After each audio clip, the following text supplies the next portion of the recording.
Welcome to social दुनिया। नमस्कार दोस्तों, कैसे हैं आप सब। आज मैं आपको एक छात्र और शिक्षक के दिल को छू लेने वाली कहानी सुनाती हूँ। तो आइए कहानी शुरू करते हैं। नमस्कार सर, मुझे पहचाना? कौन? सर, मैं आपका विद्यार्थी, 20 साल पहले आपका विद्यार्थी था। टीचर: ओह अच्छा, आजकल ठीक से दिखता नहीं बेटा, और याददाश्त भी कमज़ोर हो गई है, इसलिए नहीं पहचान पाया। खैर आओ बैठो, क्या करते हो आजकल।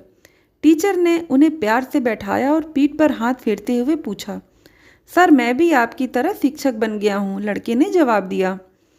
टीचर ने कहा, वाह अच्छी बात है यह तो, लेकिन शिक्षक की पगार तो बहुत कम होती है, फिर तुम शिक्षक क्यों बन गए। छात्र ने कहा, सर जब मैं कक्षा 8वीं में पढ़ता था तब हमारी कक्षा में एक घटना घटी थी, उसमें से आपने मुझे बचाया था, तभी मैंने शिक्षक बनने का फैसला लिया था। वो घटना मैं आपको याद दिलाता हूँ, आपको मैं भी याद आ जाऊँगा। टीचर: अच्छा हुआ, क्या था बेटा? मुझे ठीक से याद नहीं है। छात्र: सर 8वीं में हमारी कक्षा में एक बहुत अमीर लड़का पढ़ता था, जबकि बाकी हम सब बहुत गरीब थे। एक दिन वह बहुत महंगी घड़ी पहनकर आया था और उसकी घड़ी चोरी हो गई। कुछ याद आया सर? टीचर ने कहा, 8वीं कक्षा, हाँ हाँ सर, उस दिन मेरा मन उस घड़ी पर आ गया था, और लंच टाइम में जब उसने अपनी घड़ी अपने बैग में रख ली तो मैंने मौका देखकर वह घड़ी चुरा ली थी। ठीक उसके बाद आपका पीरियड था, उस लड़के ने अपने पास घड़ी चोरी होने की शिकायत की और बहुत ज़ोर ज़ोर से रोने लगा। आपने कहा, जिसने भी वह घड़ी चुराई है उसे वापस कर दो, मैं उसे सज़ा नहीं दूंगा। लेकिन डर के मारे मेरी हिम्मत ही नहीं हुई कि घड़ी वापस कर दूं। उसके बाद फिर आपने कमरे का दरवाज़ा बंद कर लिया और हम सबको एक लाइन से आंखें बंद कर खड़े होने की कहा, और यह भी कहा कि आप सबकी जेब और झोला देखेंगे, लेकिन जब तक घड़ी मिल नहीं जाती तब तक कोई भी अपनी आंखें नहीं खोलेगा, वरना उसे स्कूल से निकाल दिया जाएगा, और ऊपर से ज़बरदस्त मार पड़ेगी, वो अलग। हम सब आंखें बंद करके खड़े हो गए। आप एक एक करके सबकी जेबें देख रहे थे। जब आप मेरे पास आए तो मेरी धड़कन तेज होने लगी, मेरी चोरी पकड़ी जानी थी।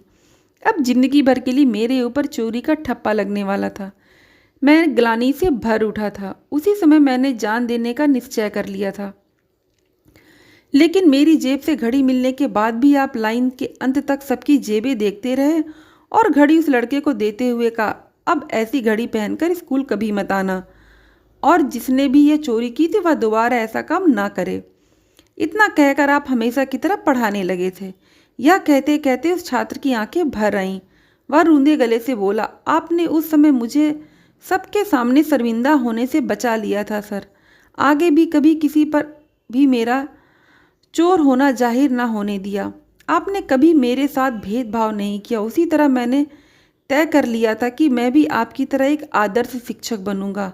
हाँ हाँ, मुझे याद आया। उनकी आंखों में चमक आ गई। फिर चकित होकर बोले, बेटा मैं आज तक नहीं जानता था कि चोरी किसने की थी, क्योंकि जब मैं सबकी जेब देख रहा था तब मैंने भी अपनी आंखें बंद कर ली थी। इतना कहकर उन्होंने अपने छात्र को गले से लगा लिया।